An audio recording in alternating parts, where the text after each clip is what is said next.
করতে চলেছি। চলো শুরু করা যাক। কোয়েশ্চেনে বলেছে the expenditure of the Sudha is 100% more than her saving.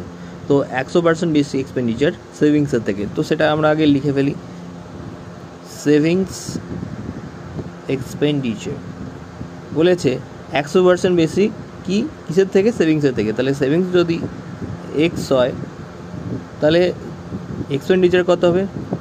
2x। তাহলে ইনকাম কত হবে? 3x।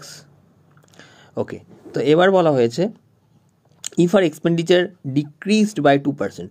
তো এক্সপেন্ডিচার যদি 2% ডিক্রিজড হয় তাহলে কি হবে?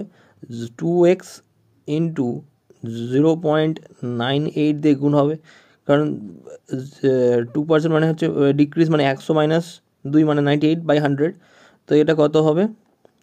8 দুগুণে 16, 9 দুগুণে 18, 19, 119 পয়েন্ট, তো 1.96x হবে। ঠিক আছে, তাহলে এখান থেকে কি হয়ে গেল? 1.96x। এবার বলা হচ্ছে and the saving increased by 10%, এবং সেভিং ইনক্রিজ বাই 10%। সেভিং কত ইনক্রিজ হলো? 10%। তো এখানে 10%-এর ইনক্রিজ করলে কত হবে? 1.1x, কারণ 10% মানে 110 ইন্টু এক্স বাই 100, তার মানে 1.1x। তাহলে এটা হলো সেভিংস, এটা হলো কি, সরি 1 মিনিট,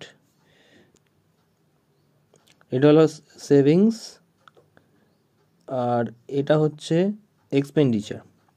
তো দেন বলছে then by what percent does her income increase. তাহলে তার ইনকাম কত হয়েছে? আচ্ছা, এবার কত ইনকাম হয়েছে এটা থেকে?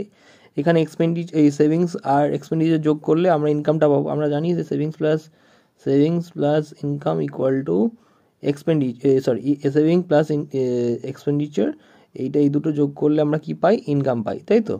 ইনকামকে পাই। তো এখানে এটা যোগ 1.96 আর 1.1 যোগ করলে কত আসবে? হচ্ছে এদিকে তো 6 থাকছে আর 9 × 10 3.06x। ঠিক আছে, তাহলে এখান থেকে 3.06x, তাহলে কত পার্সেন্ট বৃদ্ধি হয়েছে? তো বেড়েছে কত? 0.6x। এবার পার্সেন্টেজ বার করতে বলেছে, তাহলে কত বেড়েছে? 0.6x বেড়েছে। কত বেড়েছে? 3x বেড়েছে। ইন্টু 100 যদি করা হয় তাহলে আমরা পার্সেন্টেজটা বার করতে পারবো, তাই তো? তাহলে কত হচ্ছে? 100 দিয়ে গুণ করলে 0.06, তাই তো? তাহলে 100 দিয়ে গুণ করলে এটা হয়ে যাবে 6/3, মানে 2% কত হচ্ছে?